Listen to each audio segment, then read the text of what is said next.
everybody, but they're new to you. How would you compare the different locker rooms around the NFL? Where does this new Titans locker room go compared to what you saw in Arizona? Oh man, this is top of the line. Yeah. They've done a really good job remodeling the locker room, the entire facilities.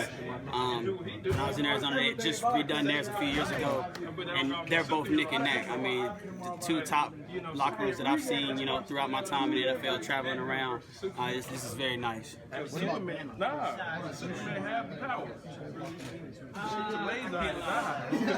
This is nice. This is very nice. Yeah. This is like it's like first class, and Bama's like business class. Like they have cold tubs in the locker room, Yeah. hot tubs in the middle of the locker room. It's crazy. It's pretty nice down there. But I mean, this is really nice.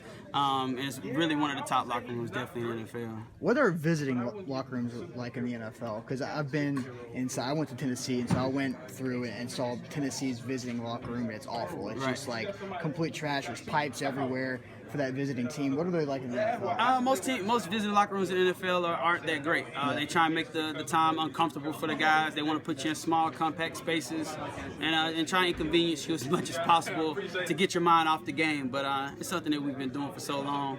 But I mean, we're thankful for this nice locker room we got here. We can kick back in. Yeah. We're talking with Rishad Johnson here in the Titans locker room.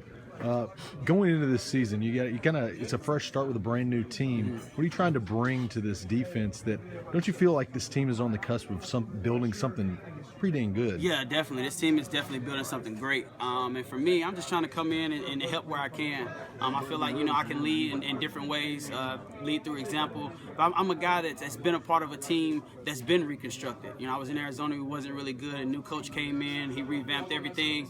And for me, I think, I know the mindset that it takes, the mentality to turn a team around and get back to where, the Titans were at one point. And I think we're on the road to it, man. So I'm just here just to put my hand in the pile and get better every day. What was it like playing for Bruce Arians? Yeah, I've seen NFL Network did a full documentary on him. He seems like he's worked his way up and seems like a players type coach. What was it like dealing with him? It was great. BA's a great coach. He's a no-nonsense type guy, but he also a lot of fun, man.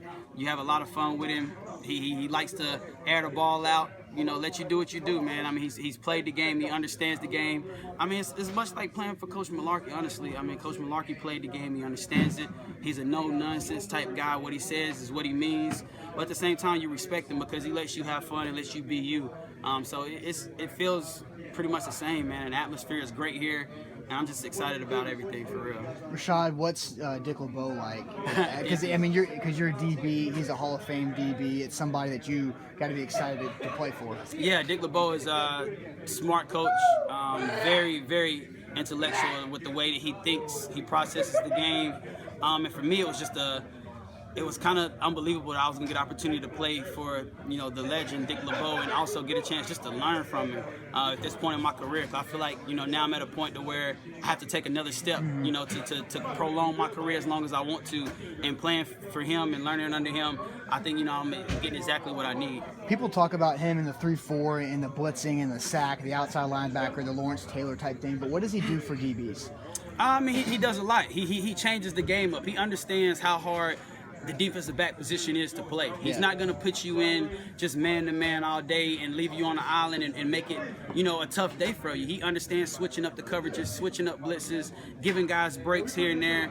And, I mean, you got to love that about a coach that's played it, understands your stress each and every play, and how to give you a chance to make plays and enjoy what you do as well. As you play safety and the game has evolved and changed, what do you think about necessarily the rules, and do you think twice before you hit a guy over the middle in today's football? No, not really. I mean, you definitely have to change your target angle. I mean, I think a lot of guys have adjusted to that here in the past couple of years. You see a lot more guys going low, hitting more of the midsection area.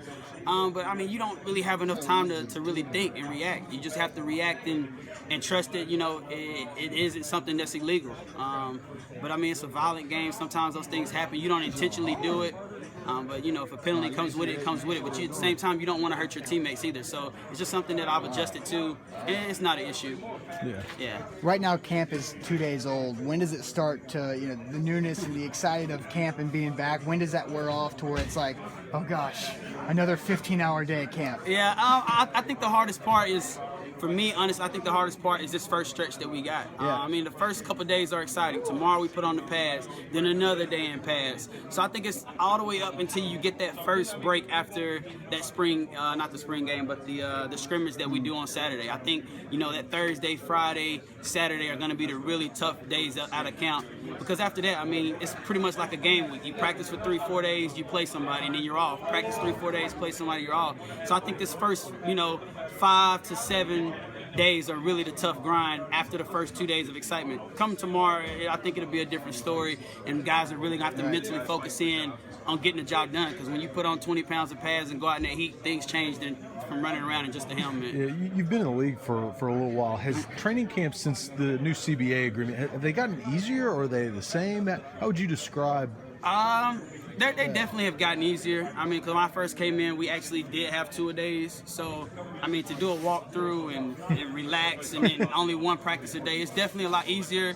But, I mean, at the end of the day, I think it's still a mental grind. It's physically easier, but mentally, I mean, we're still here from 7 in the morning to 9:30, 10 o'clock at night. I mean, you know, we're working 12 to 15-hour days every day, you know, for 21 days straight. So, I mean, it's just a tough mental grind. But physically, I think it's definitely got a lot easier since the CBA. But mentally is what makes you or breaks you in this league. You a nap kind of guy? Of course, definitely need a nap. Me too. I'm one of the older guys, you know, in the Where TV room, do you go to get a nap, or you not want to tell everybody where your secret nap spot is? Well, I mean, I haven't got one the past couple of days. I mean, the first couple of days is just kind of for me to kind of learn the ropes, learn the schedule.